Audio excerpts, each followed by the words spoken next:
Breaker 29er. I can't get used to these headphones. Every time I wear headphones like this, I feel like I'm an airline pilot. Do you feel that way too, or no? Is that you're used to it? Yes, I'm getting used to these. We'll see. Yeah, I can't get used to wearing headphones. I don't know. Anyway, welcome to another episode of ARL Guys, ASIN Review Live. We are here with none other than Elizabeth Greene. Elizabeth, how are you? Welcome. I am doing well. I'm doing well. You are in the mecca of everywhere where I need to be and where I need to move. Florida? It's true. It's well, before I show you, and again, I'm getting used to this new camera angle, so everyone knows my camera's always messed up.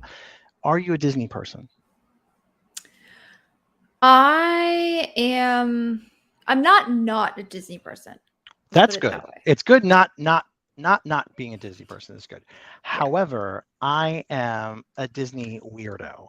So you can see I have the rat himself behind me. Like, I need to be at Disney twice a year, otherwise I malfunction. So got it. Yeah, so Disney for me is like an hour and a half drive. That is, I would be broke. I would just have my Amazon guy just send my paycheck right to Disney. And yeah, you're right outside, right? Yeah. That's Central Florida, is that?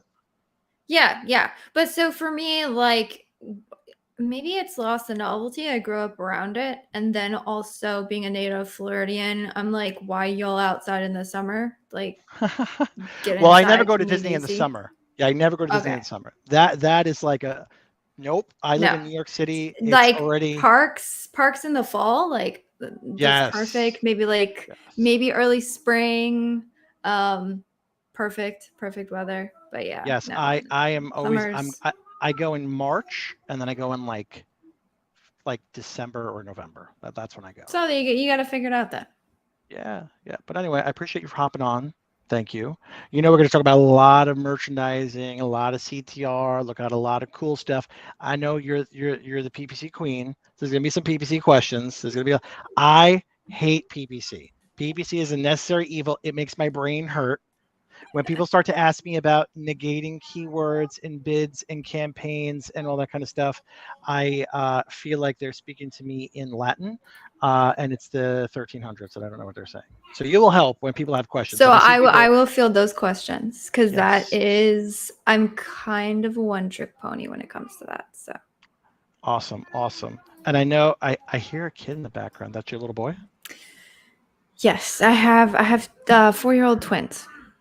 You have 4-year-old twins. Wow. So it's both of their birthdays today? No, so it's my daughter. So I have, for those of you listening who don't know, I have 6 children. There's quite a few of them. Yeah. I thought I had a lot of kids. I thought I was. Yeah, it's number 2's birthday today. That's when you know you have a lot of kids, when you just number 2. When they're just numbers. Hey, number 2, it's your birthday. Number 3, you're next month. Yeah. I have 3 kids, and wow, I give you the credit of the world. My 3 kids, if I had hair, they'd make me lose more of it. So that's fun. But yeah, happy birthday to number 2 today. Definitely. But yeah, so we're going to hop right in. We're going to talk about some really fun, cool stuff. So right away, we're going to go into any of our subscribers and fans out there for anything like that. So we have Josh. Josh says, happy Wednesday. Any tips on launching a $1,000 plus product with no reviews? My client has a PPC budget of $2,000 a month. The product is an electric bicycle, highly competitive. We're launching next month, but our competitor with the most similar bike is this, and we'll pull that up. Do you see anywhere they are lacking where we may have an advantage? Everything seems so on point. All right, let's pull up this ASIN and take a look.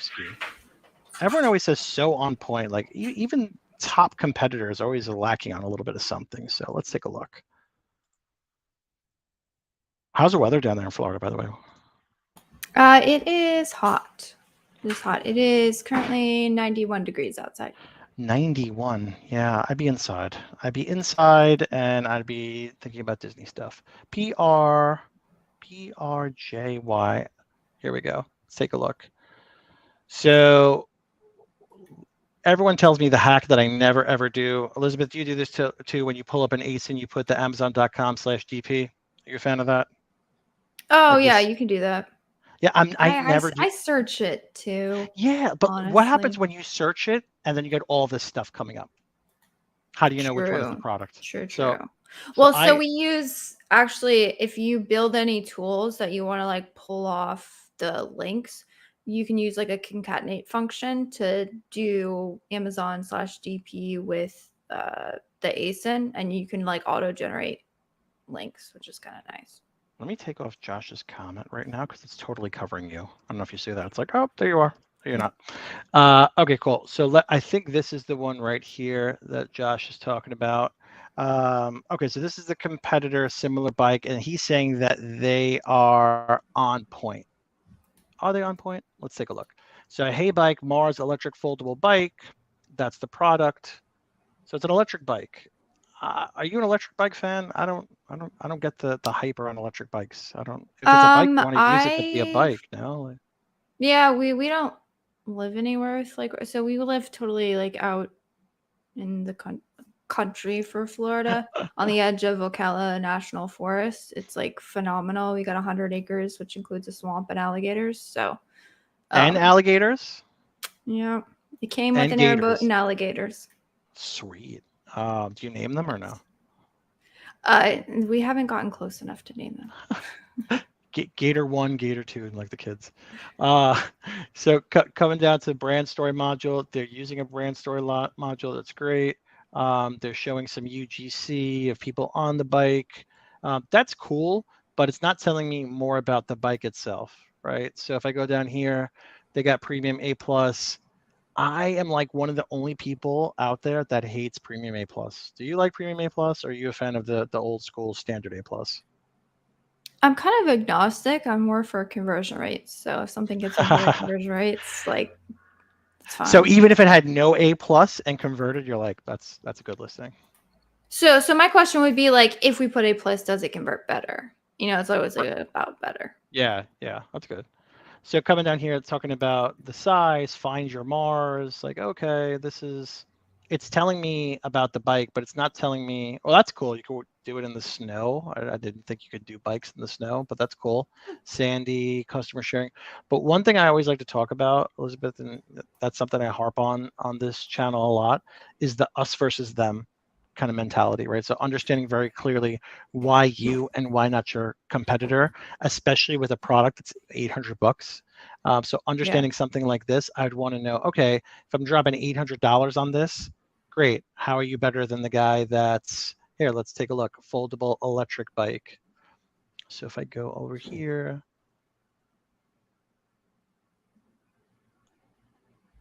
and there's going to be people out there in the space that are okay in the same price point. Here's $469. Here's $389. How is it better than the one that's $389? That would be something that I would look into and want to know more info as to, okay, it's double the price. Like, it's okay to be more expensive, but you have to explain that value prop as to why. So I know you're a big into data and stuff like that. So let's take a little peek ski behind and let's take a look and see what things are coming up here. Are you a Helium 10 or are you a Jungle Scout person? We use Helium 10. Actually, some of my team likes Spiral Launch for certain things. Oh, really? Just kind of old school. So people always say like, it's like, I always ask people like Coke or Pepsi, like Helium 10 or Jungle Scout, right? Yeah, I think it's the same thing. I think I started out using Helium 10, so I think for me it's like more of a comfort thing. I haven't even messed around with other options. So let's take a look here. So they got 3,900 organic, 4,500 paid. That tells me they're doubling down, like they're leaning very heavily into PPC. So tell me, Elizabeth, like, do you see like if it's a high ticket item that clients or brands are leaning more into PPC than the organic because it's a high ticket item, or like, what do you see with that? Yeah. I mean, so some of the reasons why low ticket items are really competitive are like difficult in ads, is just because the percentages of total. So for instance, if you had say a 30% margin on a $5 product versus a 30% margin on like an $800 product, your ad spend abilities to even hit those profit margins are going to be like significant.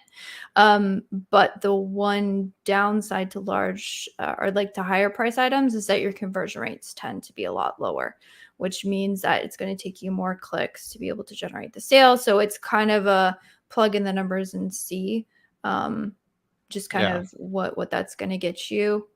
But actually, I have somewhere, I think I called it like a new way to calculate ACOS. Total clickbaity, apologize for that. But it's essentially plugging in your conversion rates, your cost per click, and your average order value. And you can actually, again, providing all those metrics hit right, you can actually forecast the ACOS you're going to get off of the cost per click and the conversion rates and the price. I want to see that. Share that with me after, because I really want to see how that's breaking down, because that's definitely very cool.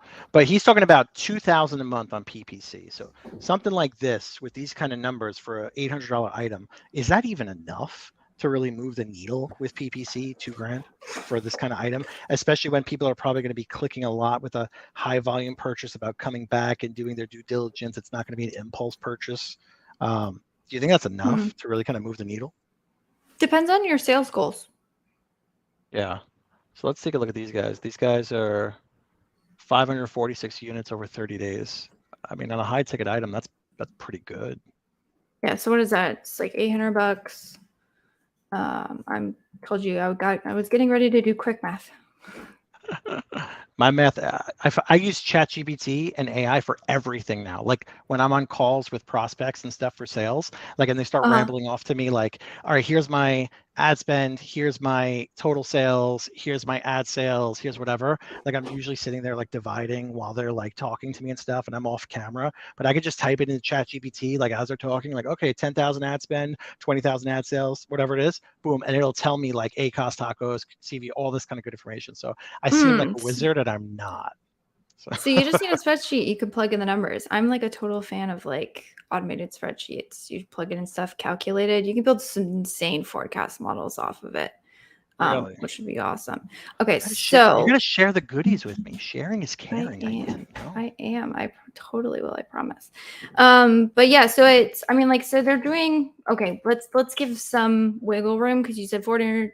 What is it? 546 units at 800 a pop. That gives you roughly 436 $800. So like let's be a little bit less generous. Let's just say we want to hit like 400,000, which they were higher price points, so I think that's doable. So then your question is, at $2,000 a month, what does that look like as far as a total ACOS number? And then you just look at it to see if it's reasonable or not. So that would technically be $2,000.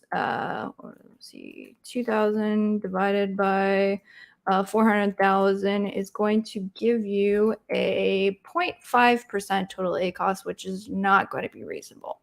So your question is essentially, at a $2,000 price point, if we wanted to hit, let's say we're going to go crazy because it's going to be at a launch phase. So let's count it like, say, a 20% total ACOS. So you can actually do forecast numbers off this. It's awesome. You can take the 2,000 and you can actually divide it by 0.2 for 20%, and then it'll actually forecast like 10K a month in sales. If you 10K a month in sales, if we had a 20% ACOS, which if we have an $800 price point, that's going to give us only like 12.5 units moved, which is not very.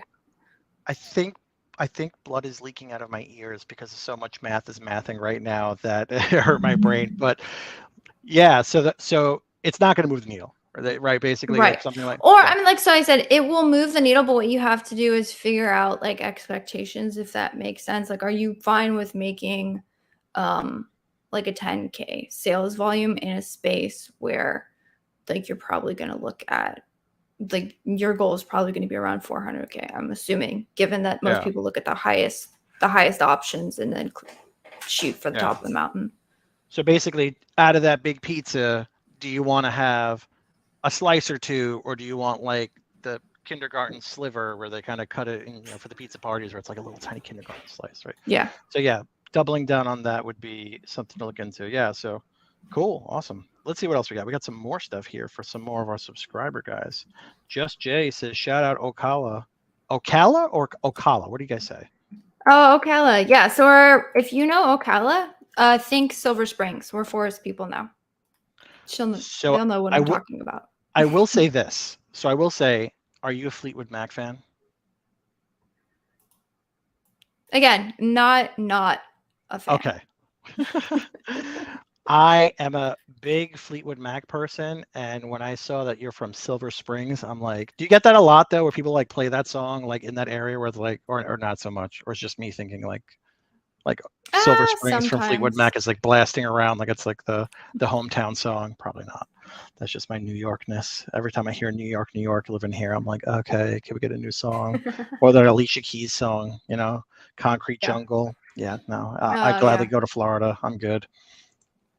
Good Citizens. Oh, we got a three-parter. Good Citizens. Hi, guys. Love the show and hope you're doing well. I'm launching clothing graphic products.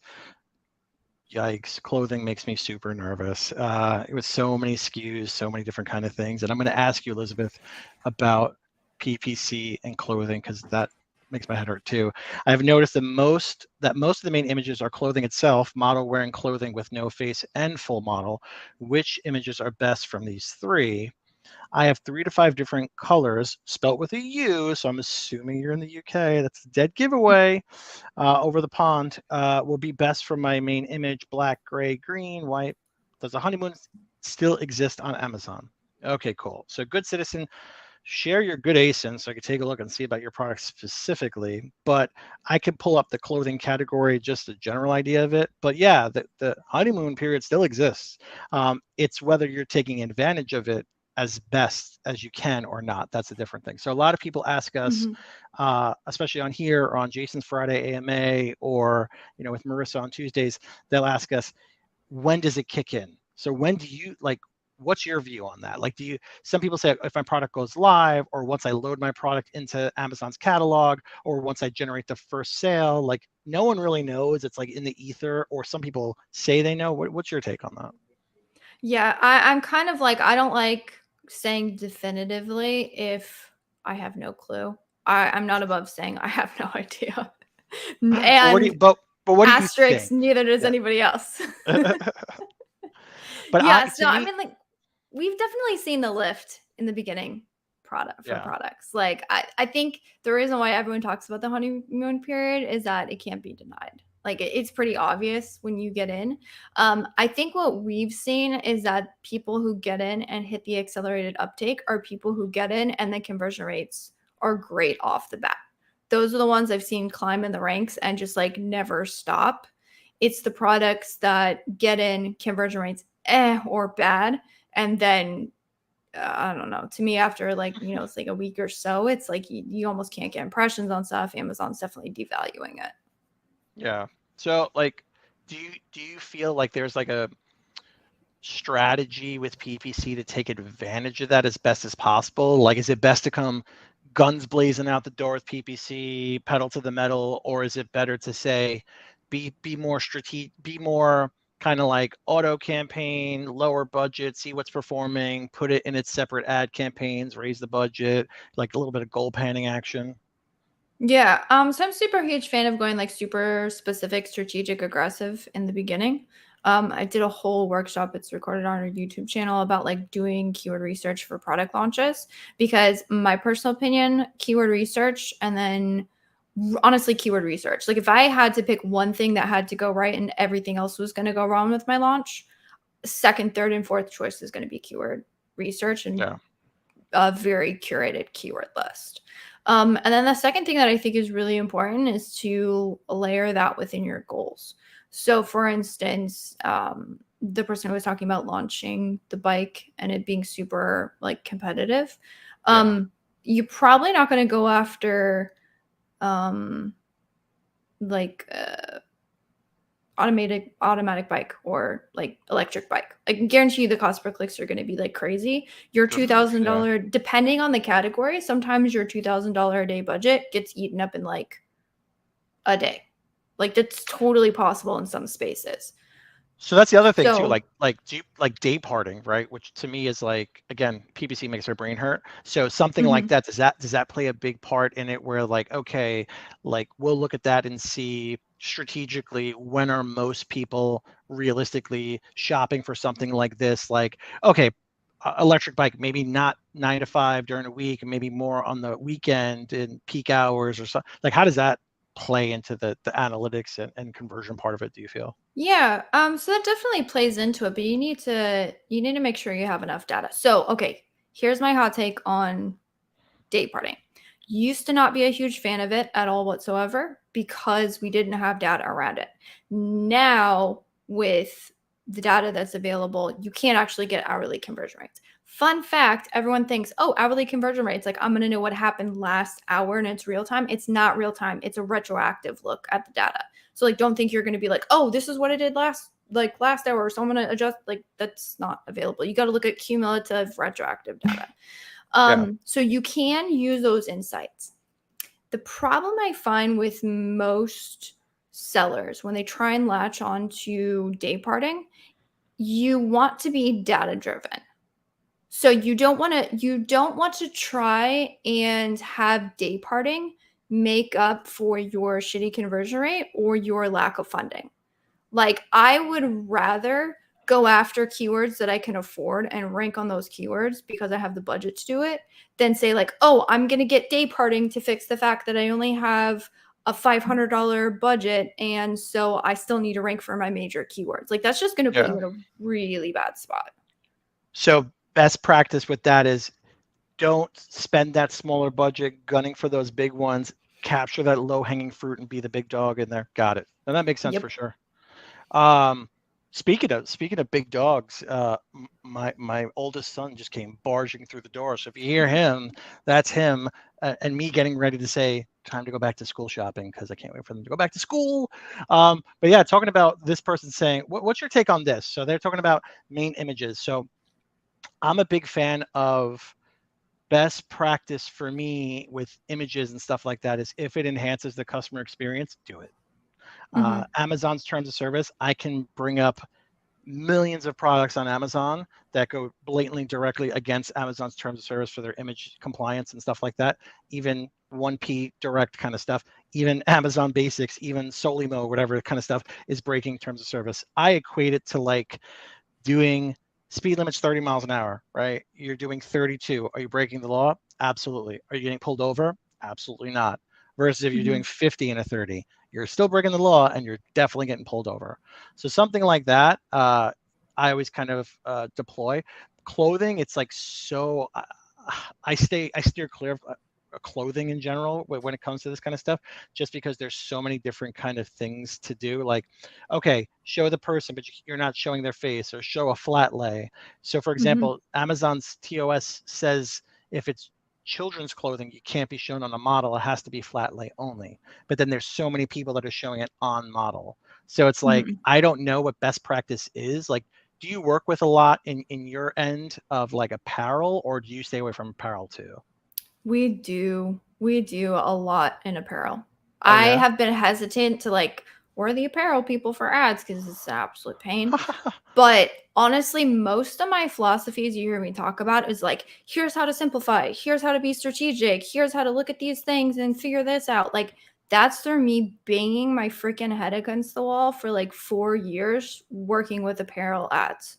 Like apparel and advertising or any accounts, one of the most, like supplements, of course, you get into a lot of regulations. You got to be like super careful with stuff. So there's that aspect of it, or like certain like scientific equipment, medical equipment. It's super hard because of regulations. But when it comes to running ads, it's roughly the same. Like there's no complexity to it. Now, if you're going to do listing optimization, like get somebody who knows about the category, because if you do it wrong, your whole listing's getting taken down.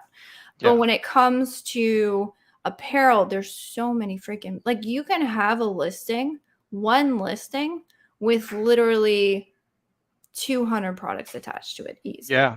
Color, size, style. Yeah. And so people who go, oh yeah, put like a single product, you're going to have like a single ad group for every single product, or I'm going to take every product. Look at I'm this going to one. advertise. This one's like, Right. And I'm like, oh, great. Or when someone goes, oh yeah, look at the individual SKUs and I'm like, go figure it out in here. Like how the heck do you make sense of it? So the way we view, and the other thing with clothing is oftentimes the conversion rates are really low. So everyone says like category average or benchmark averages on Amazon are like 10%. That's true. You're going to get a lot higher percentage wise if you go into things that are like more specific. Some supplements have like crazy conversion rates. But if you get into clothing, because anything that's super style specific, so if you have bedding, if you have like say curtains, home decor, clothing, anything where someone's going, I want a very like I have a very specific way I want to look at this, right? Like I want the blue shirt with this kind of plaid with these Like something kind of like this. buttons. Yeah. Yeah. Like someone's going to take a look at that and then they'll say like, "Well, no, I don't really like the way those are sitting, like there's too much blank space on that shirt. I want something that's a little bit more busy. I want like the super, like I want blue, but I want like a blue more Hawaiian shirt. That's a little bit too basic for me. Like Yeah. someone will take a look and your product's perfectly fine. It's just that people get really picky with clothing. Yeah. So your conversion rates on average are probably going to be roughly 5%. Yeah. Yeah. And it's so funny because it's like you see when I talk merchandising with people and that kind of thing. So you have like this guy, they deleted the model totally from it, right? And then you have some guys in here where it's like, okay, if you have like Under Armour and more like 1776 United or Grunt Style or these kind of, you know, alpha kind of guys, you're going to see the guys with tattoos and stuff like that versus like the basic products, like the plain white shirts have no one inside them, like Real Essentials. I have a ton of their stuff. I buy it on Amazon all the time. My son's throwing rocks outside. He needs to be shipped to Florida. Can you take another one? Can I send him UPS down to you because he is quite a handful. But yeah, no, there's a lot of stuff in here. I always tell people like if you're showing someone with tattoos and stuff like that, understand your customer demographic. Like I have tattoos too, so understanding that if that's not your customer avatar, it's going to turn that person off. So understanding that if you have a more simplified approach where you don't have any tattoos, right? That's going to aid in your conversion where someone's going to click on that and be like very clearly, okay, that's okay versus tattoos. It's a no-go for me.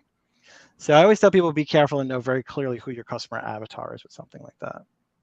Yeah, absolutely. Sweet. So let's get off apparel because apparel, I guess, PPC and apparel make my head hurt.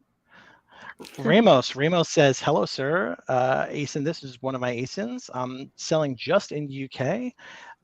Can you have a look and tell me what's wrong with the listing? Yeah, absolutely. Let me pull it up and take a look. Let's see. Hold on one second.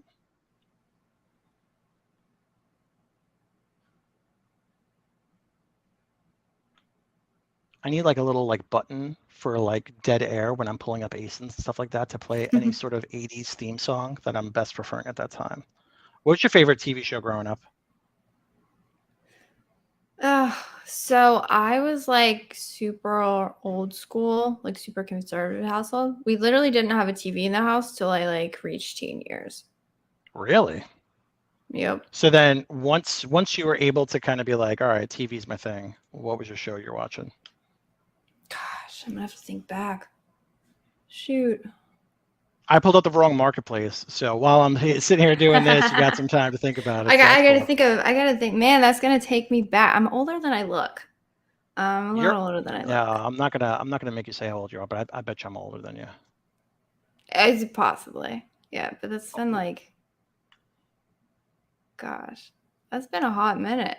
It's been a really hot minute. So we'll come back to you on that because I want to know. But I want your take on Yeah, I'm gonna have to like actually see if I can dig up the archive. I'm on like add mathematics right now. I gotta get creative. I gotta access memory logs. So what's your thoughts on Scottish salmon oil? I'm just kidding. I have no idea what that is. So let's take I have no idea either. Are you agnostic also on the salmon oil brigade? Yes, I am not a fan. But all right, cool. So Ramos, we're taking a look at that. What's wrong with the listing? Well, I would say what's wrong with it. Let's talk about what's right with it and how we can improve. So taking a look here, right? Right off the bat, you show the product and then you show the product in the packaging. But I'm always a fan of showing the packaging in the main hero index image. So you can put keywords on the back end of it, show exactly what the customer avatar is using it for, all this other kind of stuff. Your bag is clear. So you're just showing me the product again. So I would say that something like this, you'd want to be able to maybe optimize the actual packaging itself to put the benefits of that, or what everyone in the pet space is doing is, again, bending terms of service, putting cats and dogs in there, right? If I look at anything for, let's talk of dog supplements in the UK, right? So if I go here and let's say Amazon, .co.uk, and I type in supplement for dogs. Oh, I'll just type supplement dogs. I don't know what I'm talking about. There you go. So, wow, actually, the UK is not doing that. It seems like it's just the US that's doing this kind of stuff. But yeah, if you take a look on the US, you're going to see a lot of dogs in the products and stuff like that. So showing the actual product is a big thing, showing the capsules, showing the product itself. But yours is oil. So I wouldn't know how you'd want to show it. Maybe actually show it like dripping out or like spilling out over the side of it or something like that. So show someone the consistency. Like, is it more fish oil? Is it thick? Is it not? Let's take a look what it does. Mess free. Okay, well, you're showing it here. I'd almost rather you have something like that on your main image, right? How do you feel, Elizabeth, on like showing like something like this? You think this would convert better showing the physical product on the main image versus secondary? Yeah, I think it might. I think for the main image, what I kind of think of is like, how many questions can you answer in the main image? Yeah. Meaning like, so if I'm searching for this oil, like me just pulling it up, there's kind of a little dog on the package, but it's a little bit hard, and then it's in the title, so maybe that's enough to convey. But I have no idea. Again, I'm not familiar with this product, so I'm not the target demographic. But does the target demographic know that it's like for pets? Do we need to, like you said, to your point of making it more prominent in the main image that it is for pets? Does it matter? It really comes down to understanding your target market and like their questions they have. So for instance, if you had that and there's also like a human supplement that's around it, Yeah. and you had one that's specific for dogs, I think that's why it's so important. Like in the US, people started putting that. They're like, hey, this is not, this is a pet supplement. We want to be super clear on that. Yeah. I don't know what the searches look like on So let's take a look UK. at this. Yeah, UK is, I don't know. Let's take a look. What I do, Elizabeth, sometimes is off the cuff. I'm a big Canva guy. I know you're a big data girl. I'm a big Canva guy. So what I'll do is I'll go ahead and pull. Oh, you're a Canva fan too? Awesome. So you're not agnostic when it comes to Canva. Okay, cool. No, I like Canva. It's so much simpler than Photoshop. I kind of ish know my way around Photoshop, but not enough that it's easier. Canva's fantastic. So if I type in salmon, right, and I go here, and we're talking about salmon oil. And again, this is just John. This is John. If John was doing your image, I'm not a graphic designer, Ramos, but this is something that I would do, right? I would go, hey, let me put a piece of salmon back here. So we're talking about salmon, right? So go here, and I would say, push this to the back. And now we're showing very clearly that this is salmon inside of it. Now, are you going to run the risk of someone thinking that's going to come with a piece of salmon? No, I don't think anyone in their right mind is going to think, if I'm buying Scottish salmon oil, they're going to leave you a review that says, man, this is great oil, but where's my salmon fillet? Like, no one is going to say that, right? So showing the salmon back here would be something that I would want to do. And then talking about your customer avatar, right? So in something like this, it's a dog. The dog's your customer avatar. But why is a dog using salmon oil? Like, okay, it's for joint, immune, brain health. Automatically what I think of is like an older dog, like for joint health and joint support. So show that older guy, show that older dog. So if I go to Canva, my go-to for everything is type old dog. Let's type old dog and see what comes up.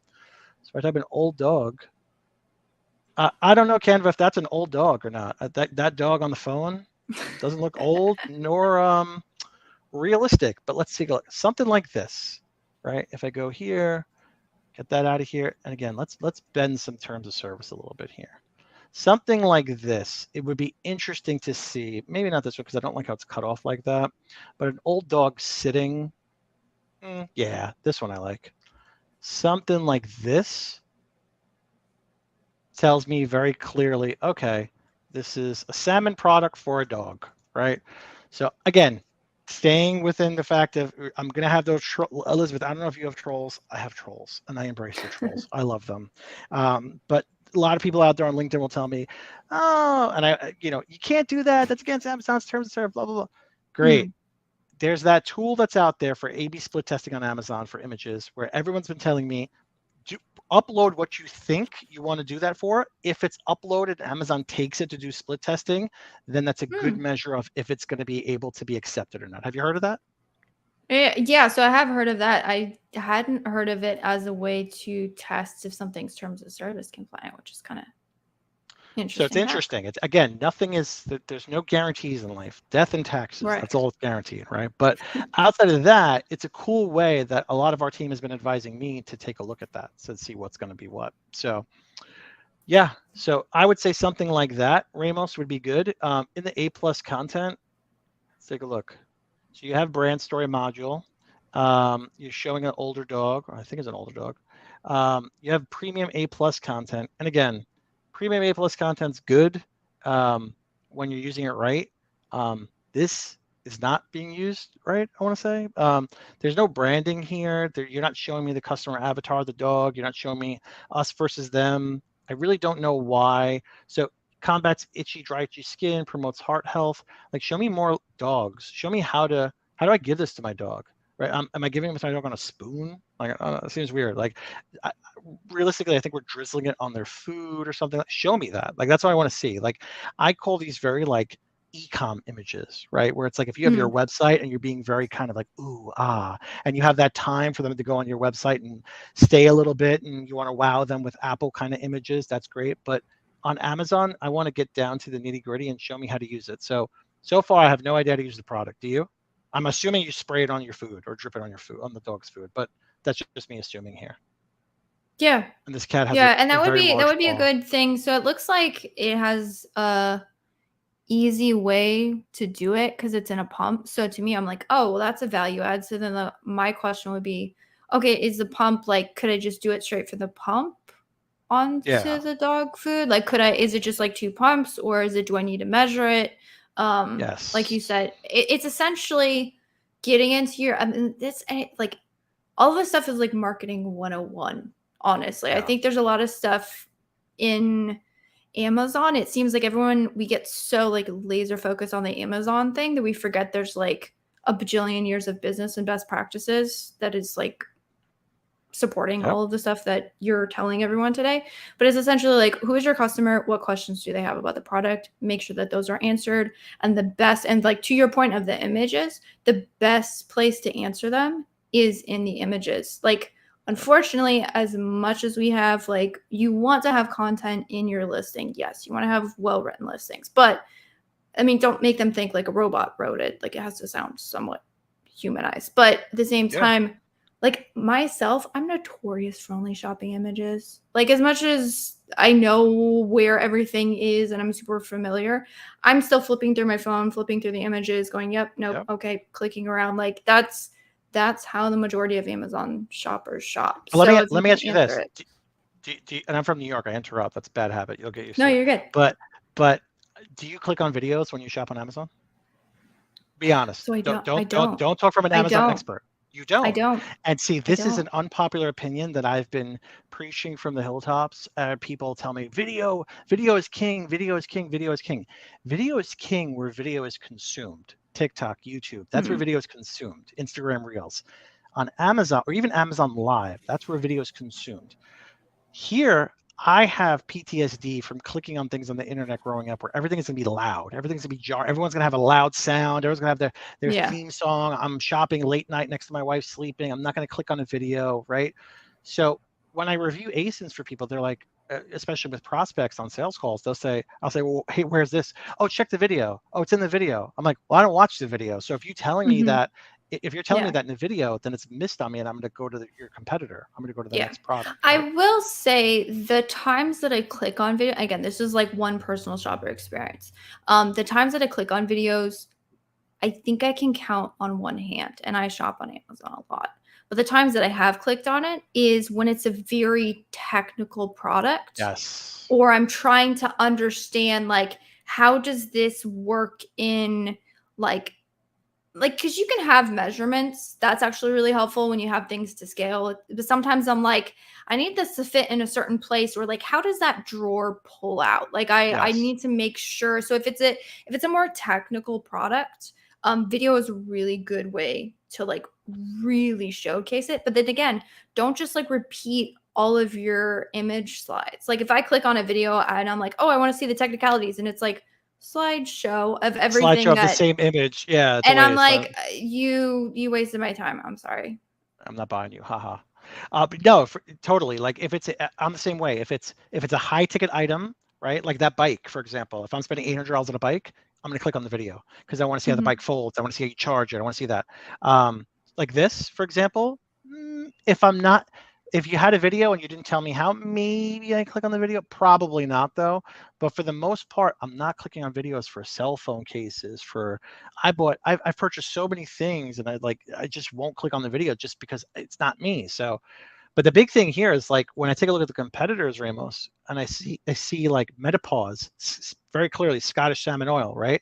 They're doing exactly what I would say to do, is what I'm calling, and I'm coining the phrase, Elizabeth. So if you hear other people say it, to give credit back to me, it's dead pixel real estate space. Dead pixel real estate. So talking about up here, right? This is dead pixel real estate space because there's nothing here. What they're doing is 1,000 ml. Is this against Amazon's term of service? Absolutely. But is it providing value for the customer? Absolutely. And it's going to make people click because, hey, that's a value. Oh, it's 1,000 ml. That seems like a lot. Let me click on it. So if I go down to here, the reason I tell people show the product packaging next to the product itself is because you can clearly put all dogs and cats. Something like this, it's not good. Like your product packaging is the exact same carbon copy of your product itself. Like that's not a value prop. But something like this, if you said, super salmon oil larger down here, or 10 milligrams or whatever it may be for, omega-3, 6, 9, whatever it is, it's adding value. It's making me want to click on you. So if I go down this list, the one that keeps popping out to me is this 1,000 ml, right? Here they are for a sponsor link. Don't worry, I'm not going to click it, Ramos. But it just almost looks like homemade. Like, I don't know. Like, you get that feeling? Like it's like very kind of not a little bit, friendly. and it's a little bit away from the camera, which I think is to make up for the packaging in the background. Yeah. Which means it's more difficult to read anything on the labels. Yeah. So Ramos, I think you're doing a good job. I think you could do a better job with something like this. Listen, I'm not. I could click on this video. I'm not gonna though. But you're probably telling me a lot in this video. But have more content here. Show how it's being used. Show how the customer can use it. That's my hot take. I'm out of the UK. I'm out of here now. Go back to Amazon.com. What do we got?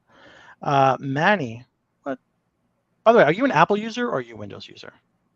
No, I'm Windows. Again, it's like the Helium-10 thing. Like it's a comfort level. I think my first laptop was a Mac. And then my second laptop I purchased myself, and it wasn't with like high school graduation money. So I had to be budget conscious, and I was like, no. Yeah. I went to PC. Windows. Yeah, so I'm like an Apple fanboy ever since I got an iPhone, and I just, certain things, like when I move over to the mouse and like a quick notes pops up, or like my taskbar keeps flying back and forth, frustrates me, but I'm just a big complainer. Manny on LinkedIn says, hello guys, I'd like my ASIN or ASIN, typo. I love finding typos in listings and stuff. ASIN to be checked again before I open it to the public. I made the modifications that followed me. Well, let's take a look. I don't know what modifications are following him. DP, okay. And I always like to sing a random tune in my head or out loud, however weird I feel this day when I type in ASINs BWP8Z. Some ASINs are really funny. Like some ASINs configuration almost looks like a word itself. Okay, yeah. So we spoke to Manny last time talking about the dog poop bags. And I forget what we talked about though. So let's take a look. So durable, okay. So 120 poop bags. So bagging a greener future. Oh, okay, so we talked to him about why that's a value prop. So understanding, we talk about a greener future. So why is that important? Like why would I care about it being eco-friendly if it's dog poop? Like that would be my thing, right? So versus just like a regular plastic bag. So I think where he added on this was superior sustainability in every bag. I'm like a not font. What's the word I'm looking for? Like grammar stickler, where like when people use the word superior, like you can't just say like good sustainability. You have to say superior sustainability. Like superior means like you're going out there and picking up the poop for me. Like I don't know. I just feel like that. Like it's just like a very big word to be using for something like this. So yeah. So Manny, let me know what else you changed here specifically because I can't remember. But I think what you changed was talking about why it's green and eco-friendly and why that's important, which I think you do a good job here. But it's very wordy. So like Elizabeth was saying, she's shopping on phone.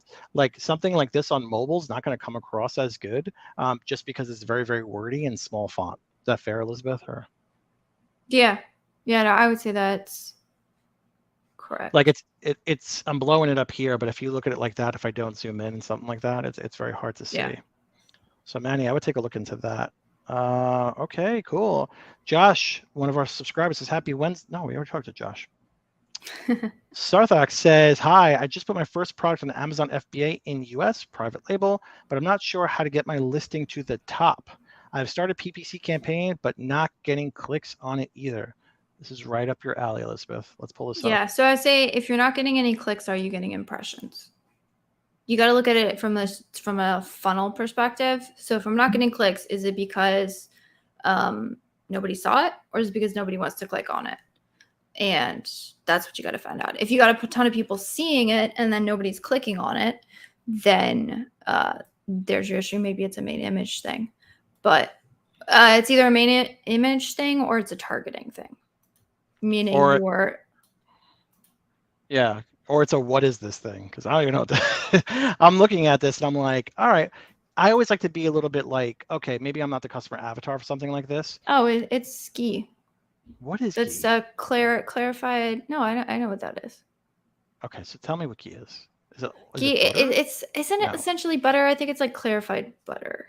It's butter, but better, and it's keto and paleo and all that stuff. Okay, it's with that crowd. So $32.99. Yeah, I guess if you're shopping specifically for this, you'll know what it is. But let's take a look and see. So if you're not getting any clicks, so it could be a main image issue, right? So if I go to, Ghee. So should I just look up Ghee? Let's run down the Ghee gamut. Let's take a look. Go with me on this journey, Elizabeth. We're taking a look at some Ghee. It's been a hot minute. For some Ghee? Yeah, I don't remember. I'm sure you purchased some at some point. I think I did the whole like what are they called, bulletproof coffee for a hot minute. Oh, I've seen that where you put like butter in the coffee instead of like milk and cream and stuff. Oh gosh, it tastes amazing. Don't get me wrong. Calorie wise, so you can get up there. Butter is good in anything. I mean, I'll brush my teeth with butter if I could, if my wife left me. Okay, so we talk about this. So take a look. If I search in Ghee 16 ounce, which is kind of, am I going to search in 16 ounce or something like this? I'm probably not. So I would just type in Ghee butter. Let's type in just Ghee butter. Let's make it really kind of, okay, so now we're talking Ghee butter. So seems to be the going trend here is, okay, so this is the Sarth. The going trend is showing this little spoon with the actual product, which is good. By the way, against terms of service, everyone out there, the trolls out there, not supposed to do that, but doesn't stop these people doing 16,000 reviews on this product, doing God only knows how much in sales, #1 bestseller in Ghee. How much Ghee are they slinging? 12,000 Ghees in 30 days. I'm in the wrong business. We're getting the Ghee business. So yeah, in this sea of Ghee, where do you stand out, right? So if I'm going down this, I still haven't seen them for PPC. So what's the, if I refresh, talk to me about PPC. Like, should it reorg? Like, how is it going to change what's being shown to me on an ad level? Yeah, it may reorg. It may not. Just depends. Most times it does a little bit. So let's take a look. Let's refresh again because I want to see specifically the value. Yeah, I'm still not seeing it come up, right? So understanding what am I typing in? So Ayurvedic, I know this word because I'm doing oil pulling. I couldn't say that word, but I oil pull. That's like the new thing my wife has me on, but I have no idea what it is. So maybe if I type in this word with it, let's take a look. Yeah, he just clarified. He said, yes, getting impressions mainly through product pages, not on first page. Your bid's probably too low. That's honestly probably what it comes down to. Cool. Most times people will hit the top end of the suggested bid and say, oh, I'm at the top end. Go way higher than that. Keep going high enough until you see your ad show up. That's essentially what you have to do. I feel like We've had times. Yeah, we have times where we'll say like, oh, top end is suggested is like $1, so you'll put like $2, still don't show up. $3, and like you have to go up to $5 or $10 to get it to show up, which doesn't make you happy as an advertiser, but like that's what it costs to show up. I mean, it's an auction, so you gotta play the game. I like that. I was just about to say, I feel like that's an infographic that I'm going to build out and tag you in. That's like keep on going until you can kind of show up. I feel like that's like a mountain, and that's like you're climbing the mountain, and then you're going to show up, and the dollars keep on going up. Well, and the thing is that's a test. Just because it takes you $10 to be able to show up on the top of search doesn't mean you have to leave your bid at $10. But my question is, what does it take me? What does it take? And then you find out what it takes, and then you go, oh, shoot, that's not the right keyword for me. And then you go find something else. Makes sense. Grigor says, hello, guys. Nice to see you. Hello, Grigor. Hassan says, hi. Hi, Hassan. What are the sorts of metrics you would take in notice for an account audit of 60K SKUs? 60K SKUs, wow.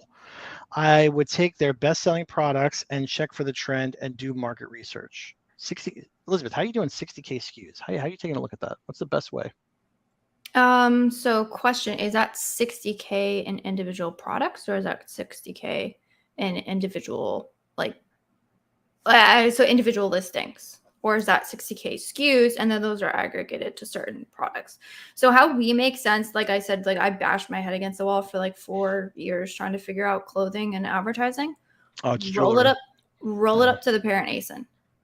Yeah, it's gonna be jewelry. Jewelry is super heavy SKU base. Yeah.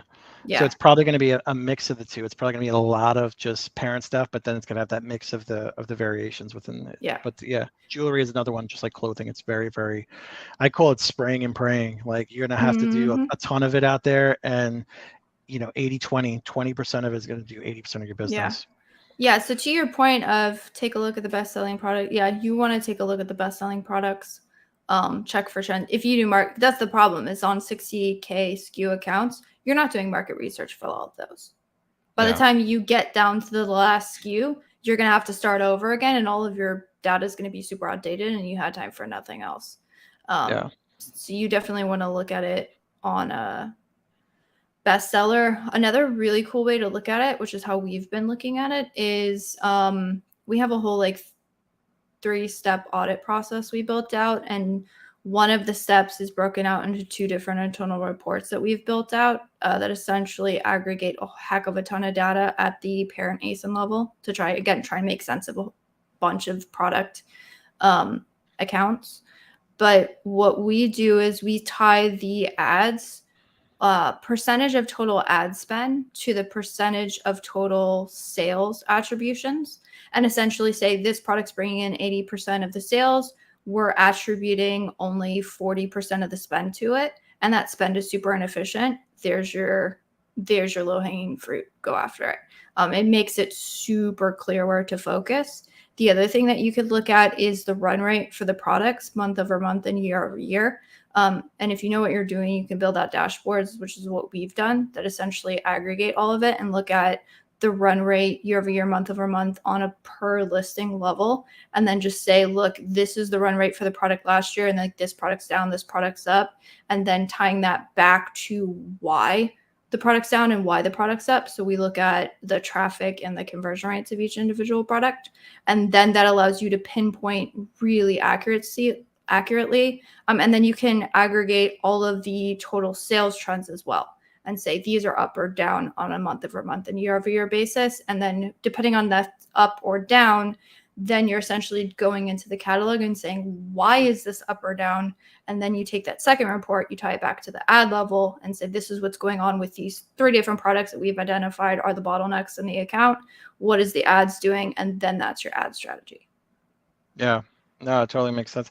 And the thing is too, I tell people where it's like a listing like this, right? I'll say, are you ad ready? Right? That's a big thing. So understanding if you're ad ready or not. So if you're not ad ready, just throwing up a listing out there and then running PPC behind it, I don't think is best practice, because at the end of the day, I consider it, the good analogy is you get a billboard space in Times Square in New York City, right? Super expensive, lots of visibility, all that kind of good stuff. But then when it comes time to putting up the asset, you get an 8th grader to do it, so it's a lost opportunity. So at the end of the day, is a listing like this ad ready? I would say no, right? Because if I take a look at this, there's no bullet points. This is not an FBA offering. This is FBM. There's no real secondary images here. There's no showing the value prop. I'm being shown an empty box. It's almost like a wholesale website image, right? This image here is not the proper sizing. It's not even high res enough. It's not clear. I'm not even gonna scroll down. I'll scroll down. There's definitely no A+ content. There's not even a description. Oh, what a stunning paw print necklace for all dog lovers. Like, you're not ready to do ad spend behind this. And I get it that there's a lot of spraying and praying when you have huge number of ASINs, but you have to make it rinse and repeatable. So understanding that getting an A+ content, getting a brand story module set that you can apply towards a couple of thousand ASINs if you have 60K or so, right? Where it's brand specific. Is that the best for conversion? No, but it's better than nothing, right? It's better to have something than nothing. And understanding, hey, why you and why not the competition? Showing that there's a lot of rinse and repeatability that you can do in these bottom images down here.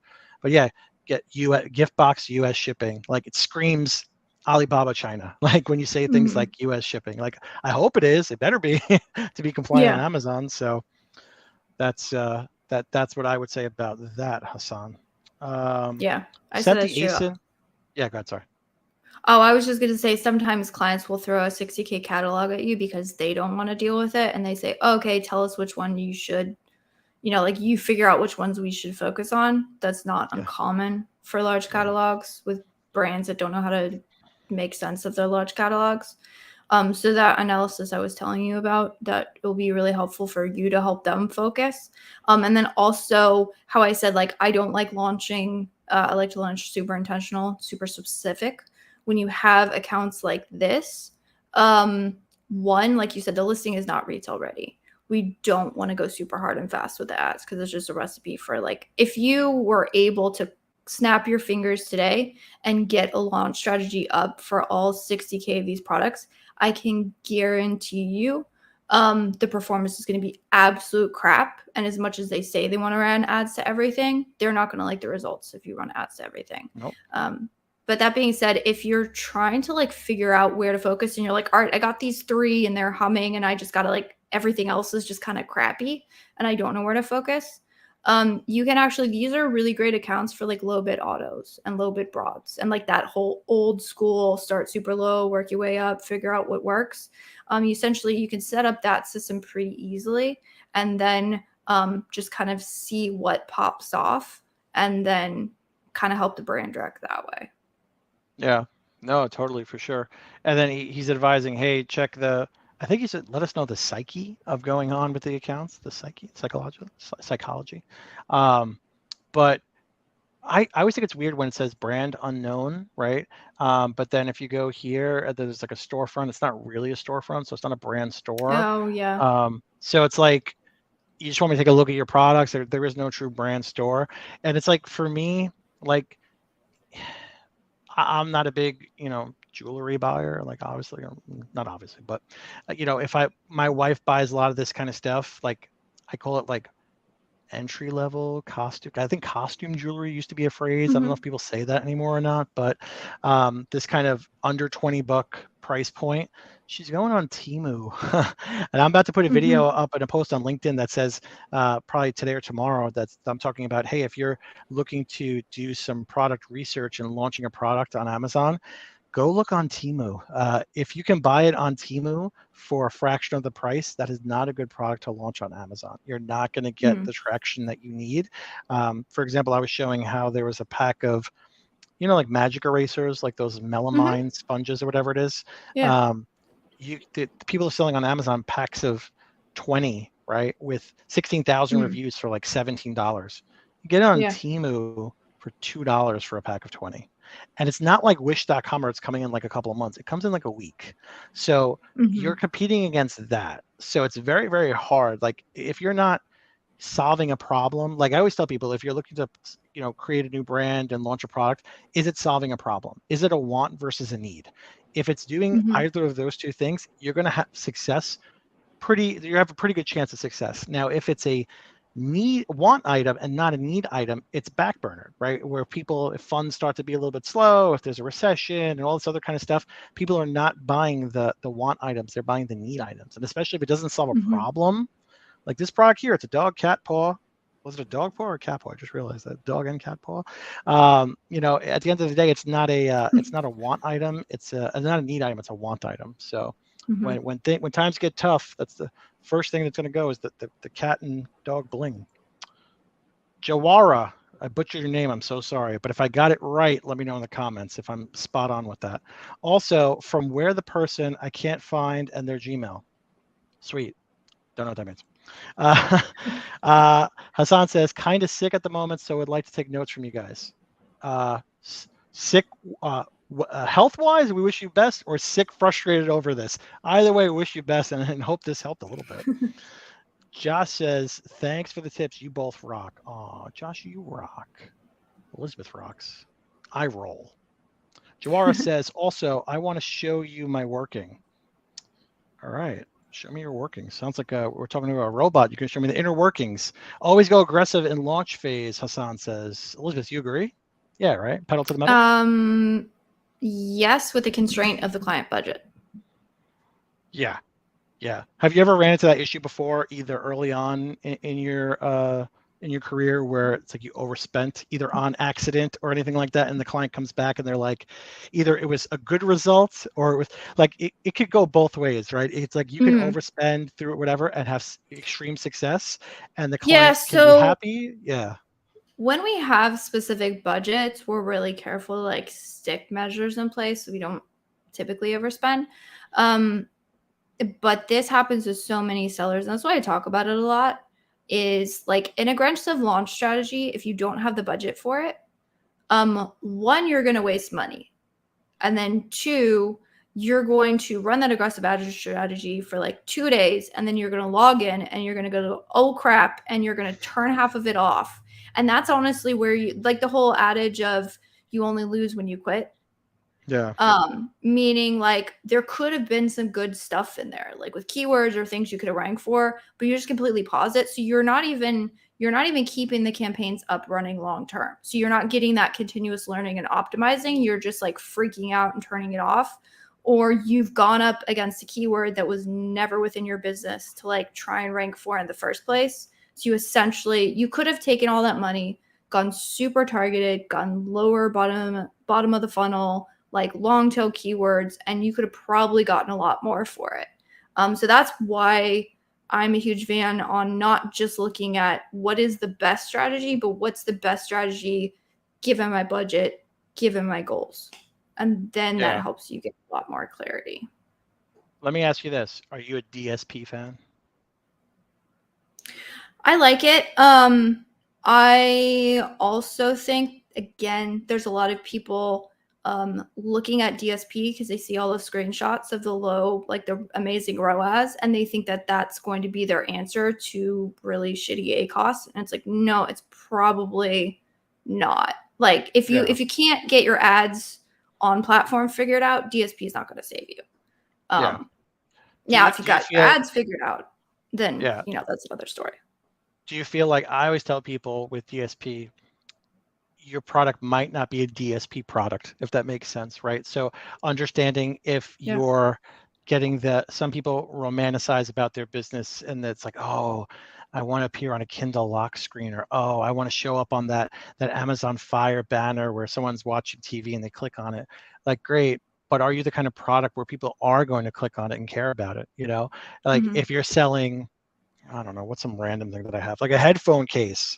Yeah, DSP is not going to do wonders for you. Like, no, I'm going to look at that and be like, oh, this is a waste. Like, I skip. I'm going to go to my Amazon, Prime Video, whatever it is.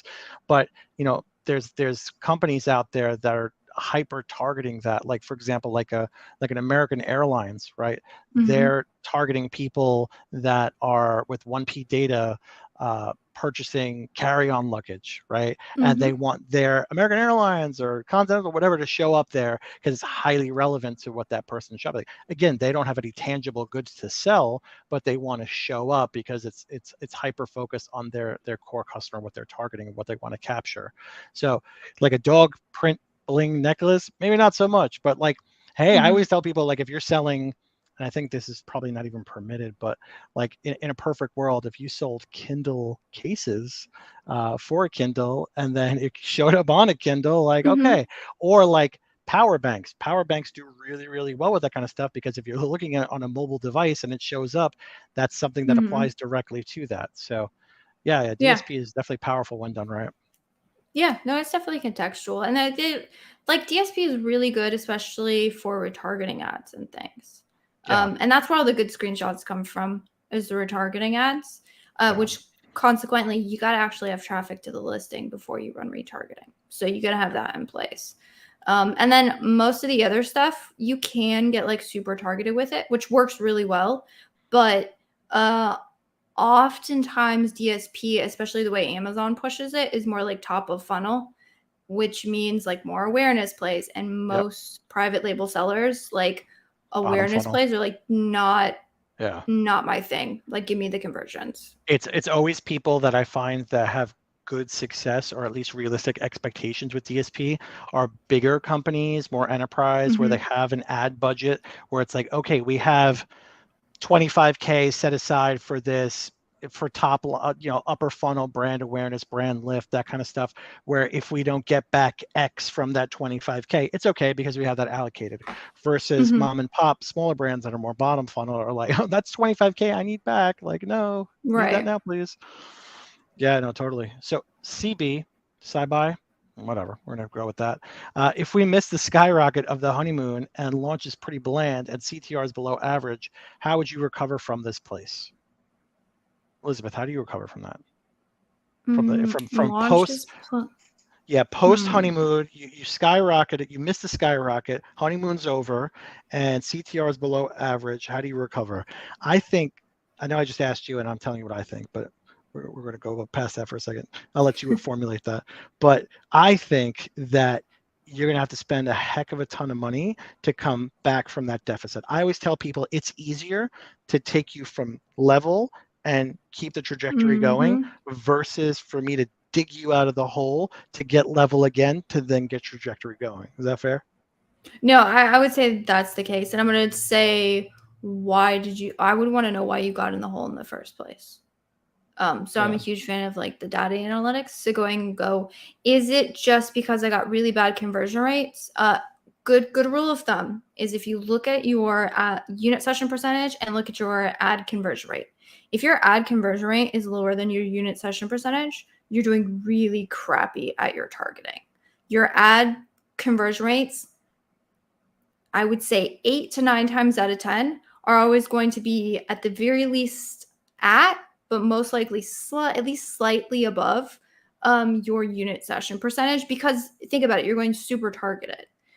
So if you're not going super targeted with your ads, I would look at those two things. It'd be like, well, is it just like the overall conversion rate's really bad? Or is it because I'm not doing really good at my targeting? And by not doing really good at my targeting, I mean like I'm launching maybe it's a glass drinkingware set and I targeted glass cup. Like, it's too broad. It's too ambiguous. It's not, I can't look at that search page and go, this is where my target market is shopping. That's where I want to show up. I want to look at that search page and go, this is where my target market is showing up. So if I show up here, I'm going to get in front of my target market. And then you see what the numbers look like. And then also it's like, okay, like let's say you had all the good money, you did the good PPC play, you did everything, data wise what you should and executing on that. But if the assets and the photos stink, you could have the best placement in the world, right? But if your assets fall flat, no one's going to click, right? So PPC is only effective if they click. If they don't click, it's like you're getting impressions of the wazoo and no clicks because, hey, at the end of the day, no one's going to want to click on it. So understanding that is a big thing. So I feel like merchandising and PPC go hand in hand. You can't have one without the other. I mean, you could have merchandising with no PPC, but it's not going to take off. But PPC without merchandising well is just, I don't know. It's kind of like screaming into the abyss. No, I would agree with that. And again, it's like it's the chicken and the egg thing. I mean, I had someone else talk about like dropping prices. Like some people when they're not getting sales, they're like, "Oh, I got to drop prices," and they're like, "Well, if you have no traffic and you're on page 35 and you drop your price, like nobody's gonna see it, even if you have the best price." So you gotta get the visibility to then have the conversions. Ads gets you the visibility, and then like you said, the merchandising gets you that conversion rate piece. Yeah, totally. So it's like peanut butter and jelly. By the way, are you a grape peanut butter and jelly person, or are you a strawberry peanut butter and jelly person? Or are you agnostic, or do you not like peanut butter and jelly, or are you a Nutella person? Slightly agnostic, leaning towards strawberry. Strawberry. But it's been a hot minute since I had peanut butter and jelly. Strawberry was the correct answer. We were going to disconnect if you were to choose Got grape. it right. Also, are you a cereal person in the morning or no? No, I'm a straight coffee person. Okay. Throughout your years of existence, have you enjoyed cereal at one point in your life? Oh, yes, of course. What is the number one cereal in the world? There is only one answer, the best cereal in the world. So again, we grew up in a household where it was like we did not get sugar cereal. Like that was not a fact. Only on vacations. If I had to pick a sugar cereal though, the best one in the world. Be careful with this answer. Be careful. One? Be careful. Be careful. Calculate it. Craft it. Curate it. There's only one answer. I might get this one wrong, but I'm going to say Captain Crunch. Oh my goodness. Okay, so what is? Tell me what it is. The only answer was Fruity Pebbles. That was the only answer was Fruity Pebbles. So my second answer would have been chocolate Fruity Pebbles. You're talking about Cocoa Pebbles. Cocoa Pebbles. Okay, see, that's how often I eat cereal. Captain Crunch is good in the top 5. Captain Crunch Oops All Berries is going to be the superior Captain Crunch, where it's no corn, all berries. Second to Captain Crunch Mixed Berries, and then standard Captain Crunch. By the way, fun fact, I destroyed the roof of my mouth as a child by having Captain Crunch with not enough milk inside of it, because I don't know if you know about this. Captain Crunch, if you don't put enough milk inside, is actually a weapon. It's very sharp and jagged. So yeah. Speaking of sharp and jagged, I got something off Amazon that I want to share with everyone here.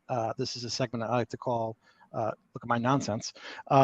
So it's pink because that was the cheapest one out of all the color variations. Sexist, whatever. Now, can you tell what this is? I'm going to hold it like this. I have absolutely no idea, but I'm very intrigued. Okay, so we moved into a new house. We have stuff on the floors that people were doing for construction, paint on the floors. So this is a utility blade scraper on one side, right? Then on the other side, it's a plastic utility blade. It looks like it's a razor blade, but it's not sharp. Also pink. That's why it was like 50% off. I use this to scrape because my children are animals and they put messes everywhere. Are your kids well-behaved individuals, or are they like my children where they're spawns of the guy downstairs? So my children are very well-behaved, and yet they also run savage in the woods. We try and keep it balanced. So when they're out, everyone always comments like how well-behaved they are, and they're very good. We also leave them to their own devices and allow them to run like savages through our 100 acres. So it's interesting that you said when you guys are out, people comment that they're well behaved. We don't go out with my children anymore because they are disruptive to the public. They're disorderly. I remember one time someone tapped us on the shoulder at Olive Garden and said, they need to go now. They didn't even work there, and they were eating, and I was like, oh man, this is crazy. But anyway, enough about my demons. Shazahab, I'm gonna go with that. Ryan, what's up with these comments getting super large where they're taking over the whole screen here? This is not normal. It should be capping you off. We're gonna read this quickly. How to do a get out of here. What are we doing? A how-to thing? Is that a how-to comment? Hold on. I think that's ChatGPT used in the most inefficient way. Oh, is it? I got some Yeah. ChatGPT today. Let's see. So this is ChatGPT probably putting a comment for this gentleman on LinkedIn to get some engagement. But yeah, we're not doing that here. Let's keep on going. Keep it on pushing. Rough Liners, morning. Rough Liners actually was a longtime listener of the podcast. Then came to us as a project order customer, and then last month signed up a full service with us. So he's part Very of the cool. MAG family, and he should be getting a free shirt. I'm just kidding, but I just like to show off my shirt that I have of MAG. Do you have any jungler shirts or no? I do. I see. I'm living in 90-degree weather, and so you'll find me in tank tops all the time. So listen, I will send you a MAG one if you send me a jungler one. Okay. Deal. Done. It's a legally binding contract. Hope all is well in your world. Everything is fantastic, sir. I think videos is really helpful for a higher price purchase. Yep. Like if I'm buying something expensive, then I might want to see some video about it. Yeah. So he sells a product that's let me pull up my screen. I already kicked myself out of the video or StreamYard for my screen because I don't know what I'm doing when it comes to technology half the time, but I wing it. So Rough Liners does a it's a liner for the backseat of your car, but like a better one where it actually protects the door too. Don't worry, I'm not going to click on it. And everyone, yeah, so it's really, really cool here. So like you see, like everyone else kind of does like just like the seats, but he does actually on the door as well. So it's a really, really cool product. Let me kick myself out of this without removing the whole thing. There we go. I did it right. Yay. Sarthak says, yes, getting impressions mainly through product pages, not first page. Okay, I think you addressed that with him, right? Yep. Low bids. Bump them up. Cool. Kim Kardashian's here. Kim K. Bulk file optimization. Elizabeth, I watched your very useful demo on how to bulk file bid optimization. Curious, how often do you do this, and what period do you run the bulk file for? For example, if I bulk optimize once weekly, should I still run the report for the past 30 days, or should I just do 7 days? Examples of what I bulk optimize for: no impressions to increase, high ACoS to reduce, 20 clicks, no purchase to reduce, no impression to increase bids. Hey, Kim, before Elizabeth answers, I would appreciate next time if you were a little bit more specific with your question. This is I'm kidding. This is a super specific question. Go ahead, Elizabeth. What should Kim do? Yeah. So I would say, first off, love that you watched the video. Love that it was helpful. That was the entire point I got into putting out. That's why it was my first video, is that was the video I wish I had when I was trying to like knock my head against figuring out bulk files. So that's totally awesome. So I would say, how often you do that, it depends on your ad spend. You could do it. You could probably get away with it doing it once a week. You might move to twice a week if you have like a whole bunch of ad spend. So we mitigate like running it a couple times a week. And then we also have the account managers like manually watching the account to make sure nothing's going to pop off like crazy. As far as the adjustment period, there's a debate between like a whole 30 days and 7 days. I like to have it and go 14. To me, sometimes things happen in the last 7 days. So if you go too long, the problem is you'll miss what's happening right now. If you go too short, you're going to miss what happened over a longer time period. So actually, I'll give you a pro tip on how we've started doing it. So the one thing about doing it shorter, if you're looking for clicks with no sales, sometimes things will get enough clicks in, say, like that 60-day period for you to like actually make optimizations. But if you're continuously only running like, say, a 14-day window, you're going to miss all of that. But then again, if you go too long, you're going to be like, oh, this keyword's performing great. And it's not anymore. So you want to make optimizations off of that. So what we do is we run it multiple times a week. And one of those times, what we do is we look at the longest date range possible. And then we are only sorting for things that have wasted ad spend. So you're looking for the clicks with no sales. You're looking for insanely high ACoS, lots of clicks, very minimal orders, like all of those things that could, again, accumulate over a long period of time. But then you're going to miss it if you're looking short. So I found what I like doing is like looking at pros and cons of each, seeing if there's a way that I can get the pros and the cons, like fix the cons. So that's kind of how we came up with it. So it's good advice, good tips for sure. Do you often find that as an agency, the value prop, do you ever tell people like, hey, we might find enough wasted ad spend to even justify our costs?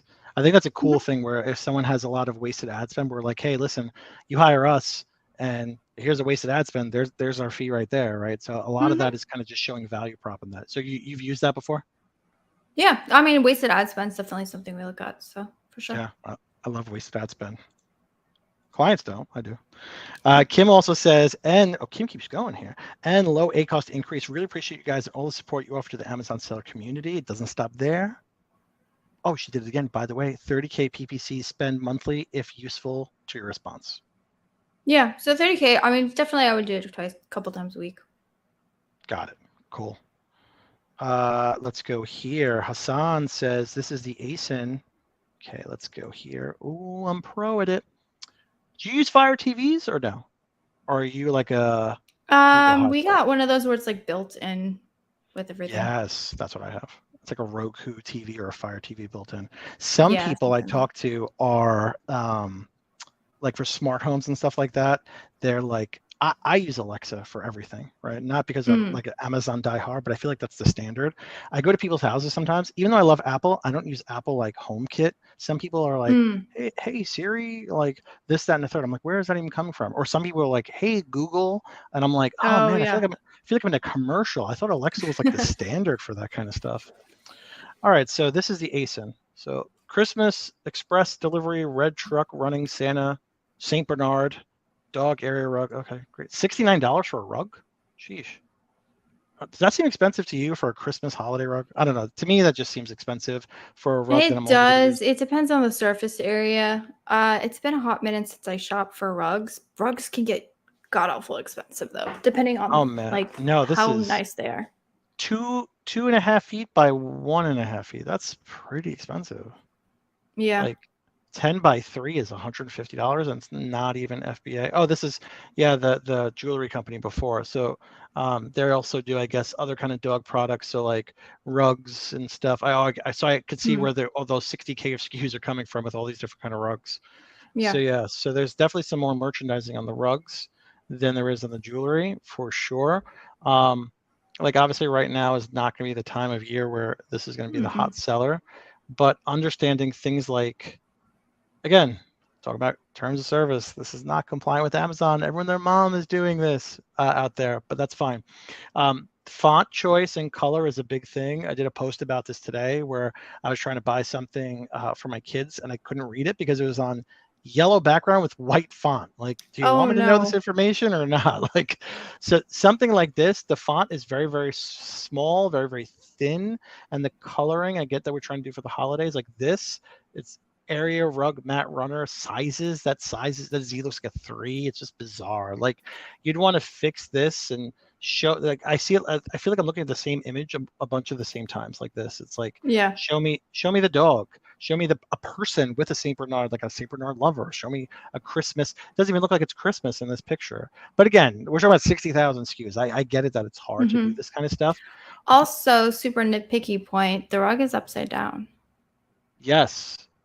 So it's more facing. I could see how they'll respond to that, Elizabeth. They'll probably be like, oh, but we put it where the person's sitting on the couch where they can enjoy. Which makes sense, but it's hard for me to see the pattern. Yeah. So it's like almost, yeah. Or you'd want to put it where, yeah, that doesn't make sense. Like I can't see Santa. Well, and then the other point is go back through the images again. When you have, and I get that this is super obnoxious because you have all of these different size variations and styles. I get it. I don't know contextually how, like, I'm notorious for like thinking things or like measuring things and totally getting it wrong. So like my concept of like how many inches actually in feet make something.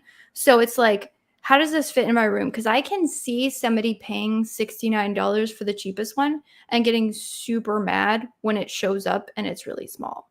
Yeah. Like you don't have any reviews on here, but you're probably going to end up with people who are kind of upset. They're like, I paid $69 for this. And if you were just a parent about it, like, hey, this is what you're getting. Like you could even have a graphic in there with all the different sizes and then like a person for scale. And then just be like, then just copy, like to your point of copy and pasting across things. So they do this with like mattresses a lot. So like sometimes, or like where you ever see that graphic where it's like twin, full, king, queen, and it'll show the size differences in like a line drawing format. So something like that is good. But yeah, even the main hero doesn't change when I go from the 2.5 foot to the 10 foot one. It doesn't change. So yeah, if I Right. bought this one and I'm expecting this and I don't get that, you're getting that big old A to Z claim from me, kind sir. Machine made. Always love that. Let's take a look here and see. Am I going to do it right again? Let's see if I did it right. Hold on. I did it right. I'm a winner. I'm a winner here. Let's take a look. So let's go over here. Lost my place. Jonathan says, why is one of my active ASINs not showing in the search results when I search it on the search bar? Suppression, right? I believe so. Yeah, so I would say it's your listing might be suppressed. Put it in amazon.com/gp/your ASIN. But if you're typing it in the search and it doesn't come up, I think you're having a suppression issue. But tell me your ASIN, we'll take a look. Sam says, John, what about launching a natural deodorant brand, but with great branding and packaging? Do it. Could work. Like I wouldn't say launch it with bad branding and horrible packaging. You always want to do great branding and packaging. But natural deodorant, I would say, you look at the space, right? So understanding something like that, if I go here, you're going to be fighting the Toms and then all those other people. Natural deodorant. So I was just looking at the other Native. Native's a big one, and I actually pulled Native as a case study. We're going to cost Native some money. That's okay. Native. Talking about value add for CTR, this little graphic right here, it's clearly not on the product. You know, like eucalyptus and mint. So if you're breaking the terms to give a better value prop and experience to the customer, but Elizabeth, what do you think? And I understand your PPC a go-go, but what would you think would be the better way to merchandise this from a main image if you had your chance? What would you do differently? I know what I do. I'm gonna show you. What would you do? So the thing is, I also would want to look at the search page. So for instance, does everybody have something? Like if we go back to that natural deodorant search. So everyone is showing kind of just the plain bottle or whatever it is, right? So here, bundle and save. Don't do that. When I talk about bending the rules, don't do that. You're going to get suppressed and taken down for something like that. That's a no-go for me. Even something like this, plant-based packaging, I always give people a best practice, make it look like it's almost on the packaging, but it's not. This way Amazon can never tell you that, hey, that's not your packaging. Plastic negative, like you have good ratings and you're probably doing decent business, but it doesn't give you, I can't read that. I have to turn my head sideways. Like, why am I doing that?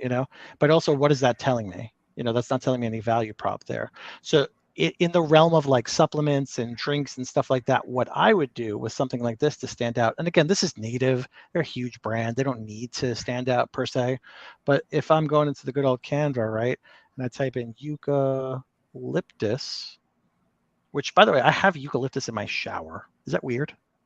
Nice. I've heard it's phenomenal. I have yet to try it. My wife makes us hang it over the shower head so that it makes it very like eucalyptus-y. See, in my house, that would end up all over the shower because the children would play with it. Yes, and my children have tried to get it, and they've. My wife also is a big fan of those body scrub things in those little jars that everyone's getting and stuff like that. That have different scents, and forget the name of it.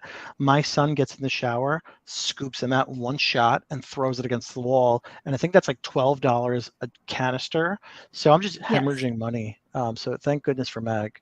But yeah, so something like this, I would say taking something like this, right? If we're talking very clearly eucalyptus, right, and mint, I would go like this to show the eucalyptus. And then I would go in here and I would take a little bit of mint action. And I wouldn't go to graphics because I want it to look as realistic as possible. And I would go to mint. And I would do something like this. What do you think? Do you like this? Are you a fan of this? Are you not a fan of this? What's your thoughts on this? Are you agnostic? Say agnostic one more time. No, I think I'm a fan. Actually, I kind of liked how you had it on the other end. On the other end? Wait, hold on. Let me go back. On the other side of it, you mean? Or just positioned this way? Oh, like this how it flanked. Yeah, again, I'm no graphic designer. I don't know, but we're gonna go with that, and that's how something like that. Is that a flanking? See? I like the juxtaposition. I like asymmetry when it's done well. I like that. See, that would bring my attention. If you weren't native and you were doing something like this, Sam, right? That would bring my attention. So if I like eucalyptus, I'm clicking. I don't have to read eucalyptus. Maybe I don't know how to read. What about the population of people out there that don't know how to read? Right, but What so about see those how people? that green pop leads you to the label? Like Yeah. design is very intentional and what it not only showcases but then draws your eye towards. Totally. And then something like this. Here, look, Dove. By the way, just springboarding off this for a second, I just want to show this, Elizabeth, so bear with me. I put a post up about how billion-dollar company like Dawn. I said Dove. Dawn does this tactic, 32 ounce, 54 ounce, 72 ounce, no flip, no mess. And people are worried to do that on their products when they're not a billion-dollar company. Why? They clearly do it. It's adding value. No one is going to complain, oh my God, I got my Dawn dish soap, but it doesn't have this label on the bottom that says 72 fluid ounces. This is aiding in the customer experience. That's my rant. My rant's over now. I'm going to go back to this. So let's take a look. I'm about to wind down a little bit. I know you got the little one's birthday today. Hey, do anything fun for the birthday or no? So we already went to the Springs this morning and we're going to go out to lunch. Sweet. Any sort of, did I even eat lunch today? I didn't even eat lunch today. That's how excited I was for this ARL. I didn't even eat today. So you guys missed my main message. I will go back and see. I don't think we missed it. Jonathan says, why is one of my, we already talked about that. S'mores. S'mores? I think cereal. S'more cereal. Fruity Pebbles is God mode. Nothing else comes close. I told you, like it's the only thing. By the way, Steven is actually coming out with more soaps for his private label. I told him come out with a cereal themed soap. How cool would that be? Do you have to deal with licensing models for that though?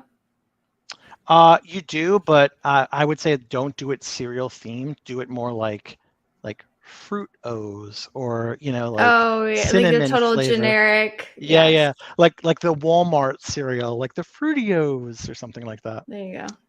I want a free shirt. I think you can make that happen, John. Yeah, I'll give free shirts.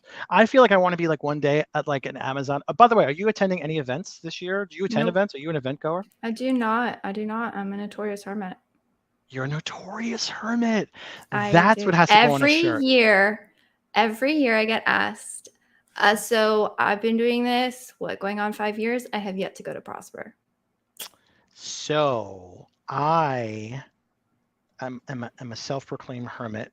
I like sticking to myself, but I'm going to Unboxed. I think it's called Unboxed in October in New York, just because Steven bought the ticket and said I had to go. There you go. So I'll be out there in case anyone wants to go and say, give me a high five. I will send you a Rough Liner shirt. I will wear that. You guys rock, you rock. Free call is preferred. All right, Elizabeth, take with that as you will. I don't know what that meant. Sam says, I was thinking of including the packaging in the first photo. Yes. Sam did which product? Sam did the deodorant. Yes. If I go back to this, there's going to be people that are doing in the deodorant category the packaging for the most part. No, maybe. I thought I saw someone with the packaging. But yeah, you could do that because if the packaging is adding a value prop there, I would definitely do that. Let's take a look here.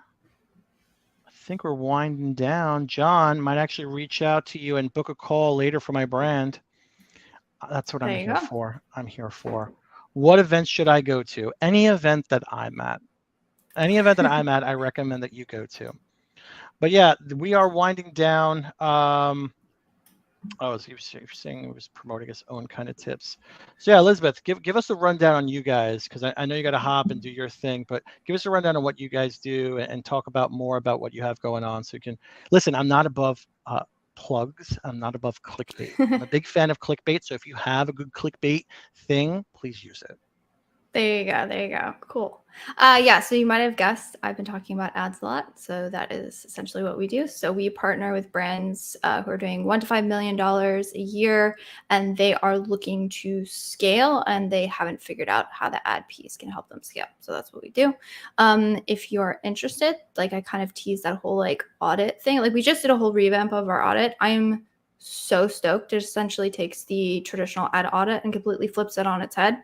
So you're going to find out way more about your account than you ever thought you would when you just reached out for an ad audit. So to get one of those, you got to book a call with me first, because we talk about goals. All starts with goals. I need to know what you want to do before I can build you an ad strategy for it.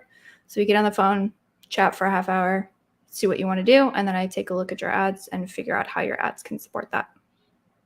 Awesome. Awesome. So Ryan, you're slacking. Put Elizabeth right here. Elizabeth, I always action him with this. Ryan, it better be a scrollable. There, the LinkedIn. Put the website. That's her LinkedIn. Go follow Elizabeth on her LinkedIn. That's Jungler right there. Yep. Where'd you guys come up with the name Ta-da. Jungler? My husband did.